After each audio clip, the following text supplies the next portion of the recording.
में हम आज भी 400 युवाओं को नियुक्ति दिया हूँ, सरकारी नौकरी में नियुक्ति दिया हूँ। कुल मिला के हमारे सरकार की समय नियुक्ति प्राप्त करने वाला युवा युवतियों का संख्या 1,25,000 क्रॉस कर चुका है।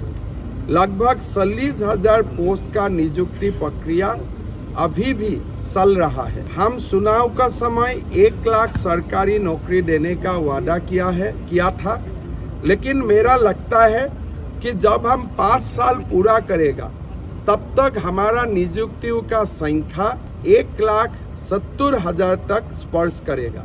असम में कभी भी इतना बड़ा नियुक्ति नहीं हुए थे। खास करके और एक बड़ा बात है, ये नियुक्ति का बाद युवाओं का मन में कभी संदेह नहीं रहता है कि इसमें कुछ घोटाला हुआ है। उसका कारण हमारा विश्वास जो हमारे लिए है, उनका कारण हाई कोर्ट वगैरह में भी एक भी केस नहीं होता है नियुक्ति का खिलाफ, और उसका कारण हमारा भी कॉन्फिडेंस बढ़ते हैं और निरंतर युवाओं को नियुक्ति देने का काम में हम आगे बढ़ रहा हूँ।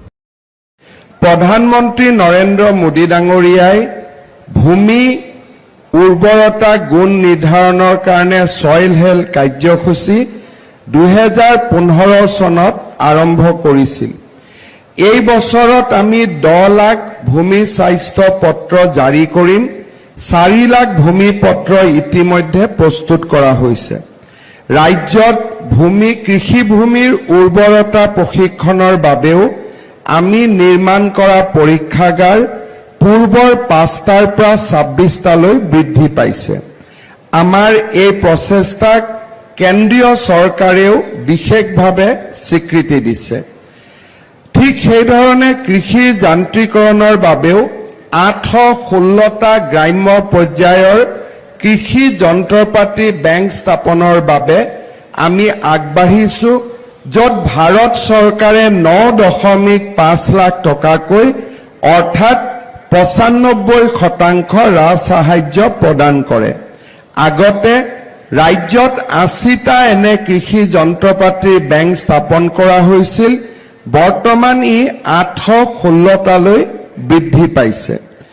ইয়াৰ লগে লগে আজি আমি সমগ্ৰ অসমতে 96টা কৃষি জ্ঞান কেন্দ্ৰ আৰু এপাৰ্ট আঁচনিৰ অধীনত 93টা কৃষি উন্নয়ন বিষয়াৰ কাৰ্যালয়ো আমি ইয়াতে আনুষ্ঠানিকভাৱে উদ্বোধন কৰিম।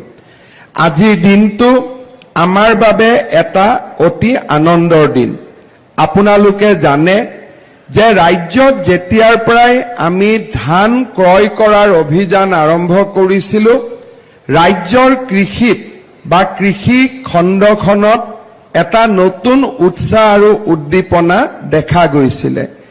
এইবাৰ আমি সিদ্ধান্ত লৈছো যে ধান বিক্ৰী বা ধান বিপণন কেন্দ্ৰবিলাক গাঁৱৰ পৰা দূৰত থকাৰ কাৰণে কৃষকসকলে কেতিয়াবা বহু দূৰত গৈ ধান বিক্ৰী কৰিব লাগে।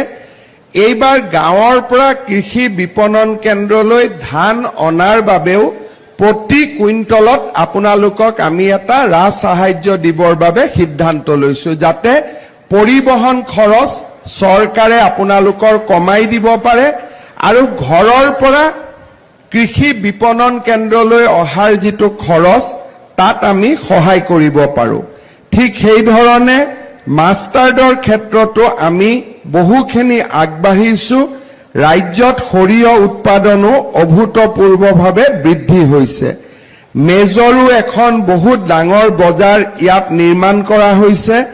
ৰাজ্যত ইথানেল ফেক্টৰীসমূহ নিৰ্মাণ হোৱাৰ লগে লগে মেজৰো এটা বহুত ডাঙৰ আমাৰ ইয়াতে বজাৰ